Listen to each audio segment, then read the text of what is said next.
Proverbe 16h3 dit ceci, « Confie au Seigneur tous tes rêves et tout ce que tu entreprends, et tu réussiras dans tout ce que tu fais. » Je vais être clair avec toi, tout ce que tu mets entre les mains de Dieu est sûr de ne pas échouer. Car ce en quoi nous plaçons notre confiance en sa main, il est puissant pour accomplir bien plus que ce que nous pouvons penser ou imaginer. As-tu une petite liste de projets pour ta vie?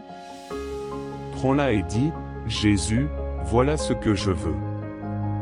Mais je sais que ce que tu as est plus grand. Je sais que ce que tu as est meilleur. Mais si tu veux savoir ce que je ressens, le voici, Jésus, mais je sais que ta volonté est meilleure que la mienne, au nom de Jésus. » En confiant tes projets au Seigneur, tu ne fais pas seulement reposer en lui tes espoirs et tes rêves, mais tu soumets également chaque désir à son parfait vouloir. Cela ne signifie pas que les rêves dans ton cœur seront rejetés, mais c'est une invitation à les aligner à un dessein plus grand, qui transcende la compréhension et les limitations humaines. Avoir confiance en Dieu, c'est accepter que, même si nos yeux voient seulement une partie du chemin, les yeux du Seigneur voient la totalité du voyage. Là où nous voyons des obstacles, il voit des opportunités de croissance. Où nous ressentons des retards, il travaille dans des détails invisibles qui feront toute la différence au moment de la révélation de ses promesses.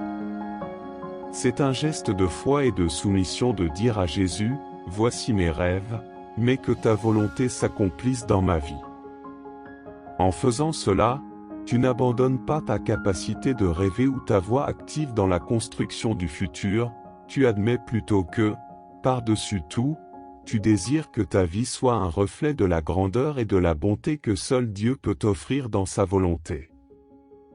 La conversation franche avec le Seigneur, où tu exposes tes sentiments et désirs, fait partie intégrante de la relation de confiance et d'intimité avec lui. Dieu nous invite à présenter nos cœurs ouverts, non pas pour qu'il réponde à chacune de nos demandes comme s'il s'agissait d'ordre, mais pour qu'il nous transforme, nous enseigne et nous guide tout au long d'un processus qui est, dans son essence, un partenariat divin.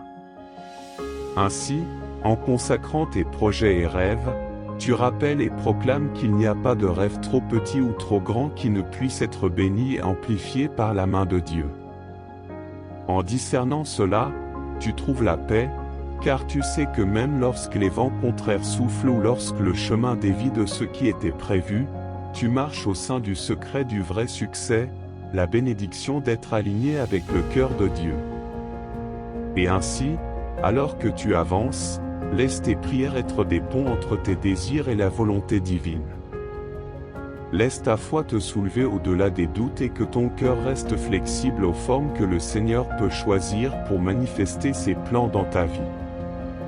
Car lorsque tu remets tes rêves à Dieu, tu établis un pacte de confiance, où la phrase « que ta volonté soit faite » devient l'écho d'une âme qui croit vraiment que ce qui vient de Dieu n'est pas seulement bon, mais le meilleur, et sera, de manière unique et extraordinaire, couronné de succès au nom de Jésus. Cette remise confiante est le terreau fertile où les miracles germent et se développent. Cela ouvre la voie au divin pour orchestrer des circonstances au-delà de la capacité humaine, forgeant des résultats non seulement satisfaisants, mais étonnamment abondants. Ainsi, pendant que tu présentes tes demandes et tes aspirations, reste avec la tranquillité de savoir que tu es entre des mains infaillibles. Ce n'est pas juste la satisfaction de désirer, mais la profonde paix d'être aligné avec le meilleur qui puisse exister, même s'il est encore caché aux yeux mortels.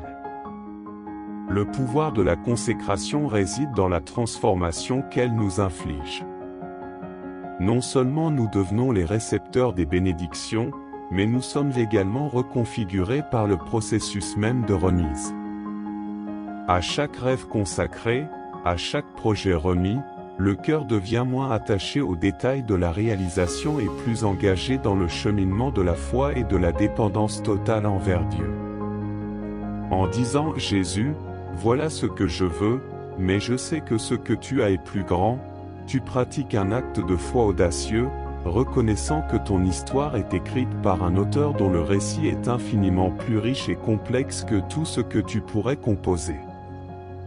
Et, dans ce cheminement de remise, ne sois pas surpris si les chemins prennent des voies inattendues, car c'est souvent dans des sentiers détournés que nous découvrons des paysages et des trésors cachés. L'œuvre de Dieu ne suit souvent pas les cartes humaines, mais construit un héritage éternel qui dépasse largement les limites de nos rêves les plus fous. Alors que tu avances, garde ton cœur malléable, permettant au potier divin de former chaque angle et d'adoucir chaque arête. Ainsi, lorsque la promesse arrivera, ce ne sera pas seulement un événement attendu, mais une expression de ton être, amplifiée et améliorée par la sagesse et le toucher de Dieu.